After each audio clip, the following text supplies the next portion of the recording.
Hello guys, Brad here with another fragrance review. Today I want to talk about a Kenzo fragrance, which is one of my favorite fragrance houses. This one is their sporty flanker called a Kenzo Homme Sport.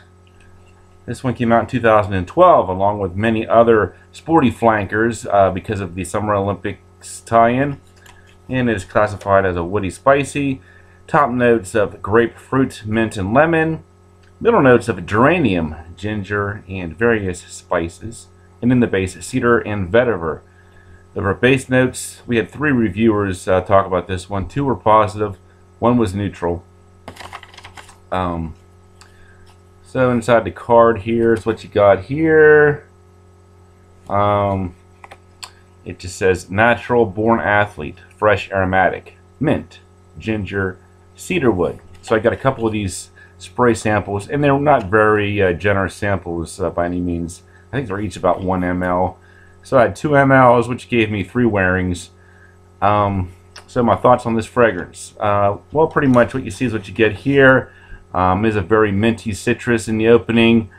With the spices, I do get like the grapefruit, lemon, citrus, the mintiness, a lot of the ginger as well. I guess not like a really overpowering ginger. I think the mint is actually more easy to pick up on than the ginger. And as far as like the cedar and vetiver base, there was like an earthy base there.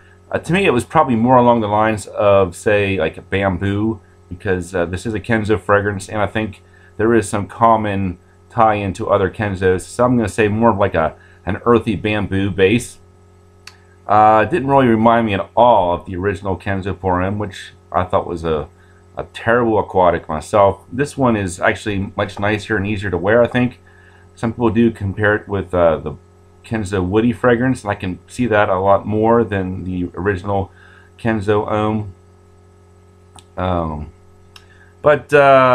Yeah, I thought it was nice, but not necessarily overly unique or anything. The mintiness was sort of reminiscent of Armani Code's Sport, which contains 3 types of mint. Of course, ginger is pretty common.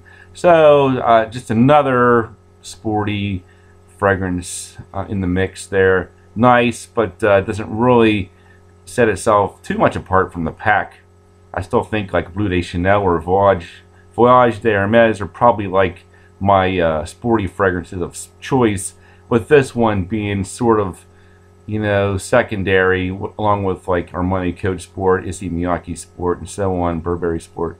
So a nice fragrance, but nothing too spectacular. Let me get into some scores here. The smell, 7 out of 10. Certainly nice enough, but nothing mind-blowing or overly unique. Projection longevity, also not real bad. 7 out of 10. I think you could pull this one off at work as well, because it does have a nice work-like projection to it. Versatility, 7 out of 10. Probably a little better for spring and summer than winter, fall, but I guess there wouldn't be any reason why you couldn't pull it off all year round. Uniqueness, this is where it suffers. 5 out of 10. The ginger mintiness wasn't really all that unique to my nose. And a little bit of bamboo or whatever in the base didn't really come through enough to, you know, make it really unique or anything. Price point, I think around $45.50 will get you a bottle. Overall, I'm going to give this one 6.5 out of 10. A nice fragrance, something I wouldn't mind wearing. Can't really see myself thinking about buying any more of this juice or, you know, anything. It was nice, but just another sporty flanker as far as I'm concerned. Thanks for watching, and I'll talk to you guys later.